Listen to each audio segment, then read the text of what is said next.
यानंतर आपण थेट जातोय संभाजीराजे छत्रपती यांचे समर्थक बोलतायत, त्यांची पत्रकार परिषद सुरू आहे। महाराजांना आमच्या पक्षाची उर्वरित मते आम्ही देऊ। त्या ठिकाणी त्यांची भूमिका पार पाडल्यानंतर तो चेंडू शिवसेनेच्या कोर्टामध्ये गेला।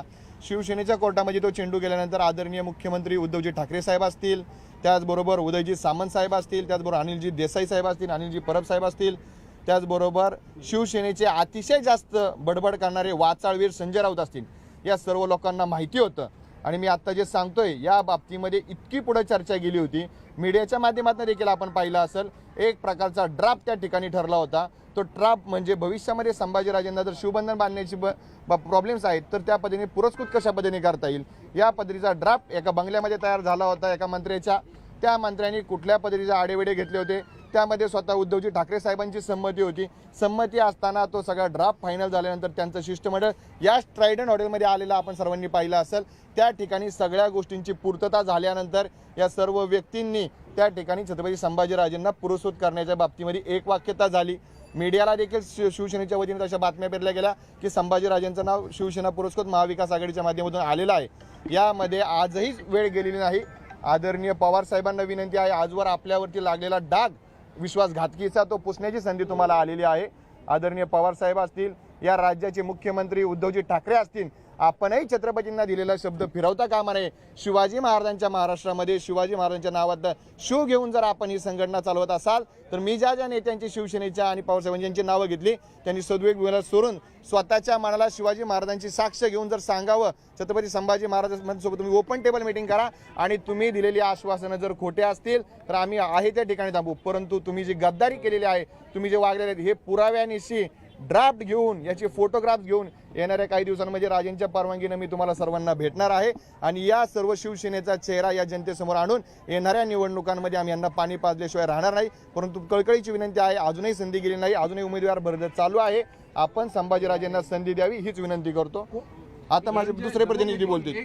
तुमच्या बोलण्यातला स्पष्ट करा, तुमच्या बोलण्यातला रोग जो आहे तो गद्दार विश्वासघातकी शरद पवार आहे तुम्ही बोललात मग, आणि वाचाळवीर संजय राऊत यांना बोललात, म्हणजे विश्वासघात फक्त शरद पवार यांनीच केलाय की शिवसेनेने केलाय? या दोघांनी याची भूमिका याच्यामध्ये महत्त्वाची पार पाडलेली आहे।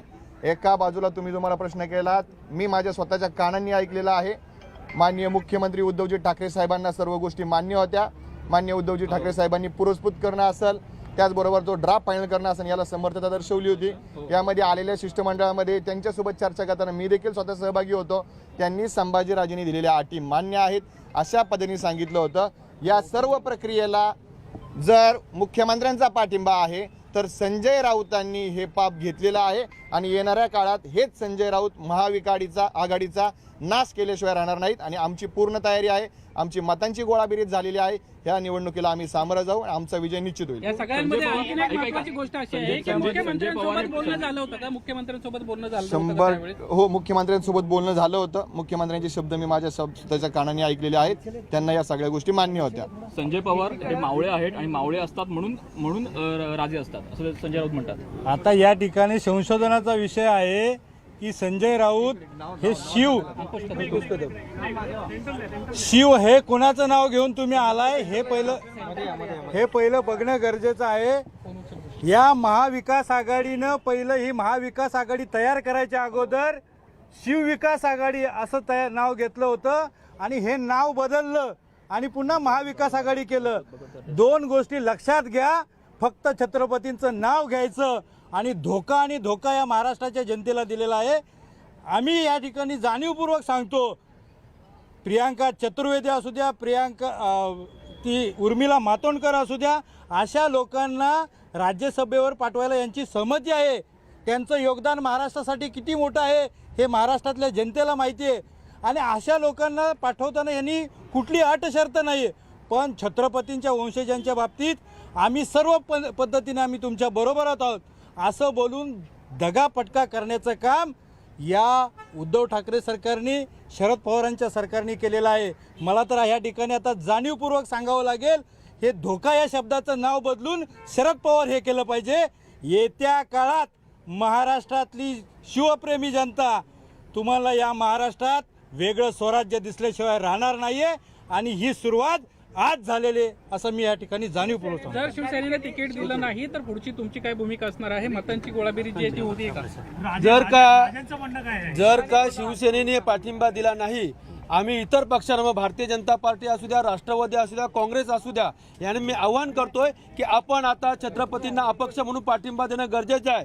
शिवसेनेचं नाव आता गद्दार हा पक्ष झालेला आहे, कारण जे बोलतो ते शिवसेना करत नाही. पूर्वी जर सांगितलं तर छत्रपतींचं नाव घेऊन ही संघटना चालवत होते आणि पक्ष चालवत होते, पण आज शिवसेनेने छत्रपती शिवाजी महाराजांचा इथं अपमान केलेला आहे, या महाराष्ट्राचा अपमान केलेला आहे. जर का तुम्ही शब्द देताय की तुम्हाला आम्ही पाठिंबा देतो, आम्ही पुरस्कृत करतो आणि ते फिरवताय, तर आज भारतीय जनता पार्टीला आम्ही आवाहन करतो, राष्ट्रवादी काँग्रेसला आवाहन करतो आणि काँग्रेसला आवाहन करतो की तुम्ही आता छत्रपती संभाजीराजेंना अपक्ष म्हणून जाहीर पाठिंबा करा. आणि या शिवसेनेची गद्दार आहे, या महाराष्ट्राची जनता तर खवळलेली आहे. महाराष्ट्रातले मावळे आता जागे झालेत, कारण शिवसेने छत्रपती संभाजीराजांची गद्दारी नाही केलेली आहे, तर शिवाजी महाराजांच्या विचाराची गद्दारी केली आहे, शाहू महाराजांच्या विचाराची गद्दारी केली आहे.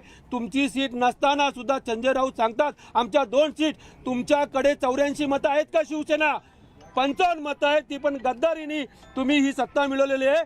तुमच्याकडे 84 मतं आहेत का? कुठल्या बेसवर बोलताय आमचे 2 उमेदवार निवडून येतील? याच्या त्याचे पाय चाटूनच ना, तुम्ही पाय चाटा, गद्दार आहेत तुम्ही. आणि या माध्यमातून भारतीय जनता पार्टीला आवाहन करतो, तुम्ही आता छत्रपती संभाजीराजांना अपक्षाने पाठिंबा द्या. या शिवसेनेची नांगट टाचण्याची वेळ आली. एका बाजूला शिवसेनेने गद्दारी केली असं तुम्ही म्हणताय, जे पुरावे आम्ही समोर आणू, दुसऱ्या बाजूला अजूनही वेळ केलेली नाही असं देखील तुम्ही म्हणताय. काय नक्की अपेक्षा आहे? आम्हाला एक सांगायचंय, मला एकच सांगायचं की ही जागा काही एकट्या मी गंगाधर काळकुटे, राज्य समन्वयक आहे, बीडवरून आलोय. मराठवाड्यात खूप मोठा राजेंचा फॉलोअर वर्ग आहे आणि त्यांच्या वतीने बोलतोय मी, गंगाधर काळकुटे, बीड. तर मला सांगायचंय की ही जागा एकट्या शिवसेनेची नव्हती, एकट्या काँग्रेसची नव्हती किंवा एकट्या राष्ट्रवादीची नव्हती. छोटे छोटे घटक पक्ष असे 170च्या आसपास त्यांचं संख्याबळ आहे. त्याच्यात सुद्धा होतं का नाही, सगळे पक्ष भाजपचा पाठिंबा मिळाला असता कदाचित, आणि सगळ्या पक्षांनी जर मन मोठं केलं असतं, तर सगळं पक्षांनी मन मोठं केलं असतं, तर शिवाजी महाराजांच्या, शाहू महाराजांच्या ऋणातून ऋणातून मुक्त होण्याची ही वेळ आली होती या सर्व पक्षांना. एरवी हे सर्व पक्ष छत्रपती शिवाजी महाराज, शाहू फुले आंबेडकरांचं नाव घेतात आणि महाराजांच्या नावाचा वापर करतात, परंतु महाराजांच्या वंशजाला जेव्हा काही द्यायची वेळ येते तेव्हा हे काही. तर संभाजीराजे छत्रपती यांचे समर्थक अतिशय आक्रमक झालेले आहेत. शिवसेनेच्या विरोधात शिवसेनेनं गद्दारी केली, शिवसेनेनं शब्द फिरवला असं म्हणत त्यांनी आता भाजप, राष्ट्रवादी काँग्रेस आणि काँग्रेसच्या नेत्यांना आवाहन केलेलं आहे. त्यांनी संभाजीराजे छत्रपती यांना पाठिंबा द्यावा आणि छत्रपतींच्या ऋणातून मुक्त होण्याची त्यांच्यासाठी संधी असं म्हणत आता शिवसेनेला च्या भोवती एक दबाव निर्माण करण्याचा प्रयत्न संभाजीराजे छत्रपती यांच्या समर्थकांकडून आज करण्यात येतोय.